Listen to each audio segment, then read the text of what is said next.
मेरे प्यारे प्रदेशवासियों, कोरोना जंग को पिछले 13 महीने से हम लोग जूझ रहे हैं।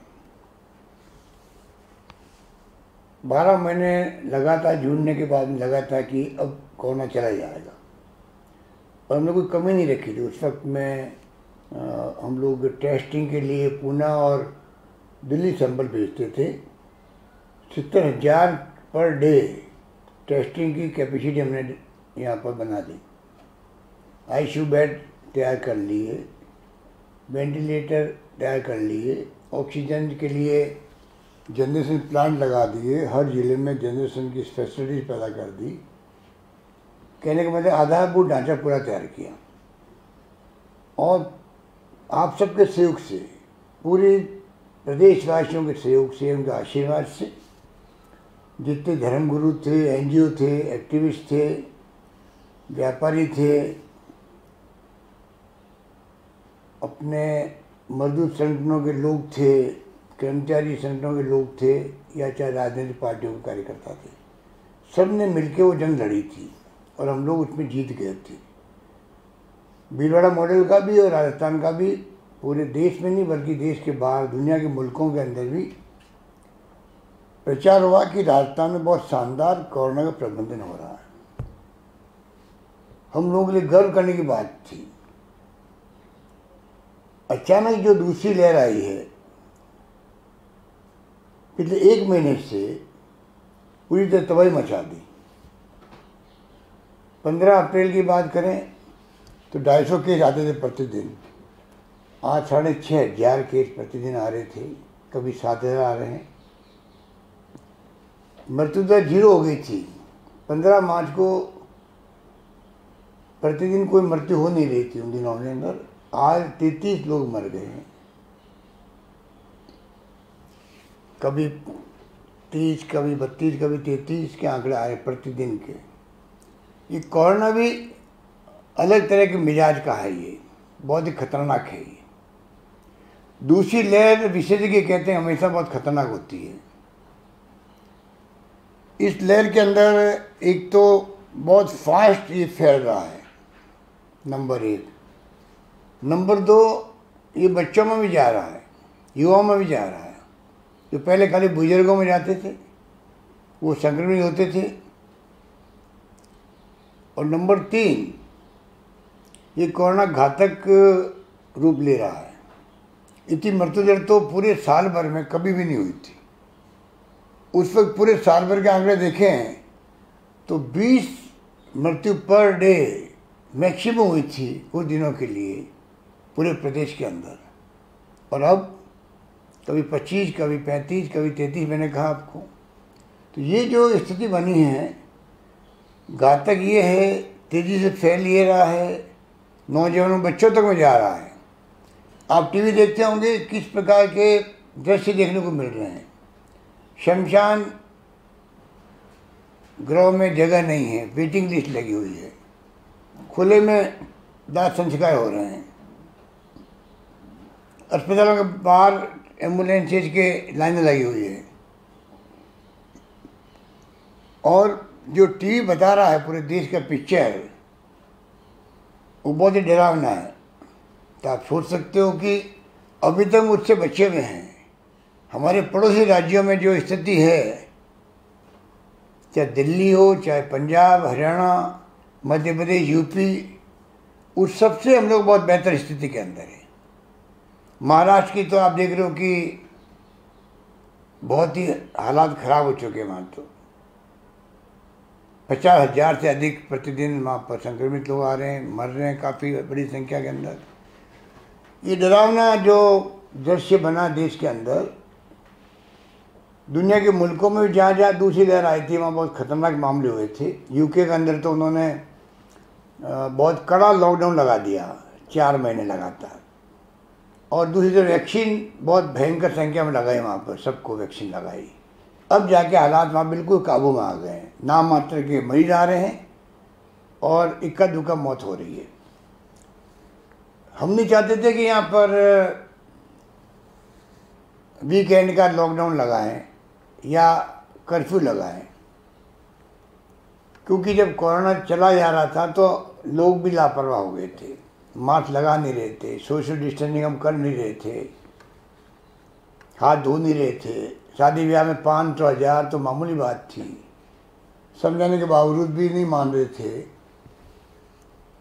और आप देख रहे हो कि इलेक्शन के अंदर तो सारी हदें पार हो गई।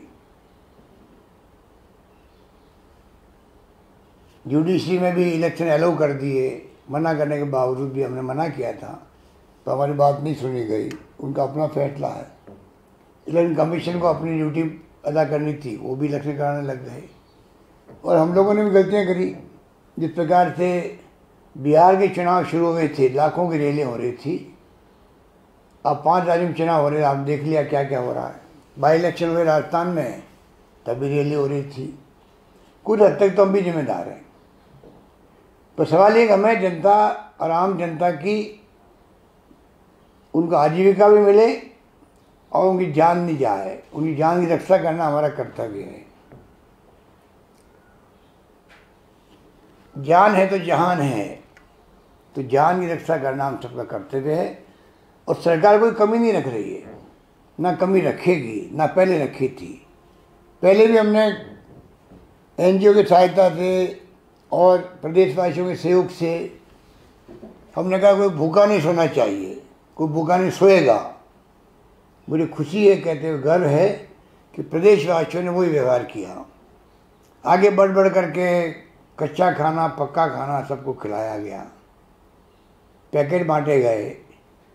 विधायकगणों को हमने कहा, उन्होंने अपने फंड से पैकेट दिए परिवारों को। सरकार ने भी गेहूँ भी, दालें भी दी फ्री। और 35 लाख लोगों को मैंने बार बार उनके खाते के अंदर हम लोगों ने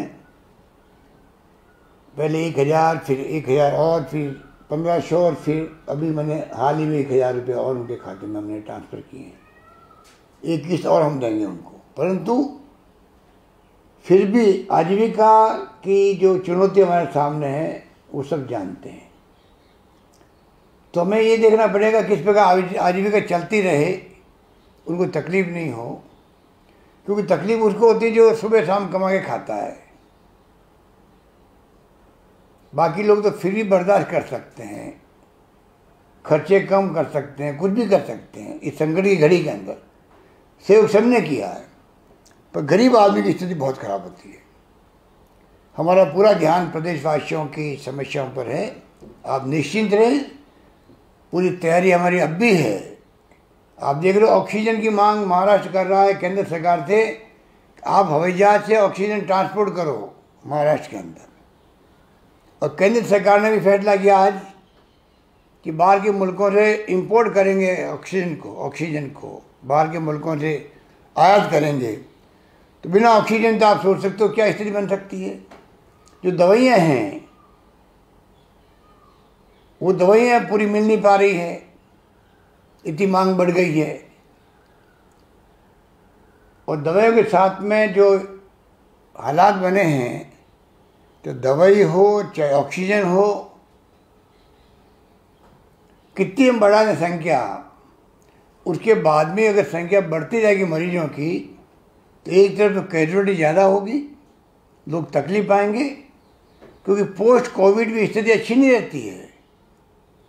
कोविड ठीक होने के बाद में भी काफ़ी महीनों तक तकलीफ रहती है व्यक्ति को, सांस लेने में के अंदर भी, चलने के अंदर भी कई तरह की प्रॉब्लम रहती है। तो ये कोरोना हो ही क्यों, बचावी उपाय है, ये दिमाग में रखें हम सब लोग। और किसी विशेषज्ञ ने कहा है कि कोरोना की लड़ाई जो है, महामारी की लड़ाई अस्पतालों में नहीं लड़ी जाती है, ये मैदान में लड़ी जाती है।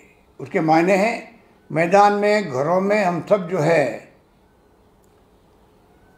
किस प्रकार से जो प्रोटोकॉल है कोरोना का बचाव का, किस प्रकार से हम लोग मास्क लगाएं, किस प्रकार से हम लोग हाथ को बार बार धोएं, किस प्रकार सोशल डिस्टेंसिंग रखें। इलाज है ये, वैक्सीन की तरह ये प्रभावशाली होता है मास्क लगाना। वैक्सीन की कुछ कमी हो गई केंद्र में, वो भेज नहीं रहे राज्यों को। हमारे लिए बहुत बड़ी चिंता का विषय है। हम संपर्क में केंद्र सरकार के, उम्मीद करते हैं कि वैक्सीन आती जाएगी, हम लगाते रहेंगे। वैक्सीन लगने के बाद में कम से कम ज़िंदगी जाने का खतरा ख़त्म हो जाता है। हर व्यक्ति को वैक्सीन लगानी है। मैंने भी पहली डोज दूसरी डोज लगा ली है, आप सबको लगानी है। सरकार पूरी व्यवस्था करने में लगी हुई है, चाहे वो इलाज हो, चाहे वो वैक्सीन हो, चाहे सोशल सिक्योरिटी के माध्यम से हम क्या कर सकते हैं, कैसे हम लोग सब मिलकर के। मैं तो आह्वान करना चाहूँगा प्रदेशवासियों को, सभी तबकों को, सभी वर्गों को, सभी संगठनों को। पिछली बार 12 महीने 11 महीने आप लोगों ने जो साथ दिया, जिस रूप में एक दूसरे के काम आए, आप लोग इमदाद करी, उसके कारण से राजस्थान कामयाब हुआ कोरोना की जंग को जीतने के अंदर। अब भी जंग जीतेंगे हम लोग, मुझे पूरा यकीन है। आप सब कॉन्फिडेंस बना रहे, हौसला बुलंद रखें, सरकार आपके साथ खड़ी मिलेगी।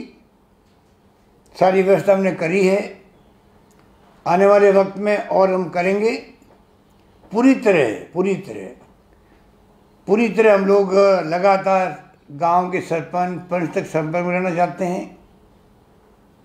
प्रदेशवासियों के तमाम संगठनों से मैंने बातचीत करी है, धर्मगुरुओं से बात करी है, जिससे बात करी है सब लोगों ने विश्वास दिलाया कि हमें जो माहौल बन गया है, हालात हो गए हैं, उसके अंदर हमें सख्त कार्रवाई करनी पड़ेगी, उसके बगैर काम नहीं चलेगा।